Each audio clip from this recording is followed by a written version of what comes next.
Tata, s'il te plaît, j'ai une question. Je suis avec un gars que j'aime. Et moi, je ne l'ai jamais fait. Mais lui veut que je le fasse avec lui.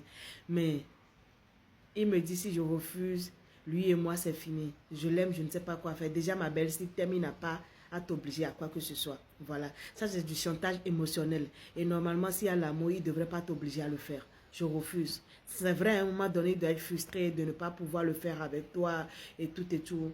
Mais franchement, je pense qu'il devrait te laisser le temps. Les filles, il faut toujours être prête pour le faire. En fait, quand je dis prête, pas prête à 100%, parce qu'on n'est jamais prêt en fait pour ce truc-là. Je vous ai toujours dit, moi je me baserai toujours, sur ma petite expérience pour vous donner le peu de conseils. Je vais vous raconter ma petite histoire. Déjà moi, quand j'ai rencontré monsieur mon mari, j'avais 16 ans. J'étais du haut de mes 16 ans, j'étais en seconde si je ne me trompe pas. C'est comme ça qu'on s'est rencontrés lors d'un événement Yellow Summer. On était à Yellow Summer sur la plage, j'étais avec mon frère, c'est comme ça qu'on s'est rencontrés, on a échangé nos numéros. J'ai raconté déjà cette histoire lors d'un live. Je vous le raconte encore. Donc, c'est comme ça qu'on s'est échangé nos numéros et tout et tout. Les YOLO Summer, pour ceux qui le savent, c'est un truc qui se passe pendant les vacances. Donc, après, quand on est rentré à la maison, on ne s'est plus jamais vu, lui et moi. Plus jamais. On ne s'échangeait pas des messages. En ce moment, il n'y avait que les messages, il n'y avait que les textos. Il n'y avait pas de WhatsApp. En tout cas, pas que je sache. Donc, c'est comme ça, on s'échangeait et tout et tout. La rentrée a commencé. On a continué de s'échanger. Moi, j'avais un petit téléphone Nokia sur lequel on causait tout le temps.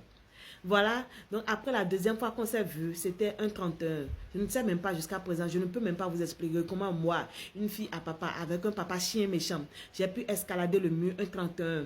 En fait, mon papa, chaque 31, il boit, il est dans un état désastreux. Voilà, c'est sa manière de rendre grâce après sa prière. Et ma maman, quand elle finit de faire sa prière aussi, elle s'en va dormir.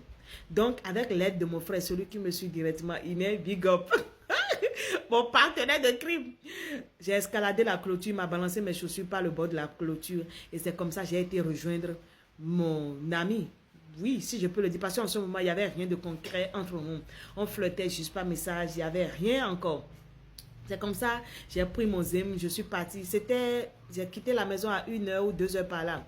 J'ai pris mon zim, je suis descendue à Fidjo, c'est fait pavé.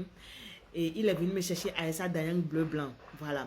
Et quand il est venu me chercher, il m'a amené dans le chez de son ami. Rassurez-vous, il me l'a dit que ici c'est chez son ami et qu'il le lui a emprunté pour qu'on passe un petit moment et se connaître plus. Je lui ai dit, ok, d'accord, pas de souci.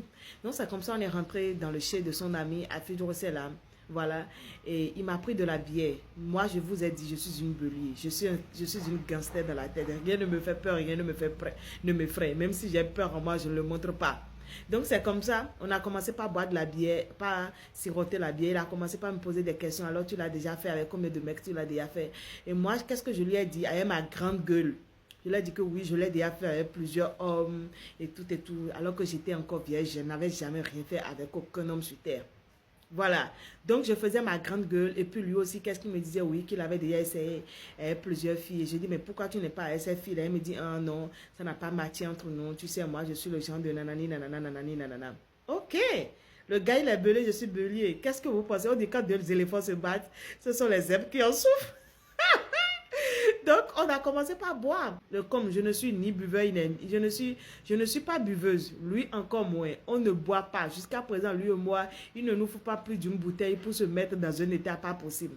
Donc, c'est comme ça, on a commencé par boire et tout et tout.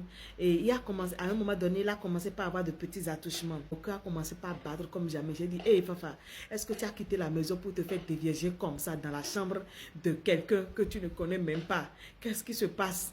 J'avais peur, mon cœur battait. Mais je ne lui faisais pas voir que mon cœur battait. Monsieur, quand il a commencé par faire les petits attouchements, il m'a embrassé et directement, il a foutu son truc. Lui aussi, il était novice dans le truc. J'avais 16 ans, lui, il en avait 19. Il en avait 19 ou 20, je ne me rappelle pas. C'était un truc de fou. Il a commencé par faire de petits attouchements. Il a commencé par m'embrasser tout et tout. J'ai vu que, cette histoire, je priais mon Dieu.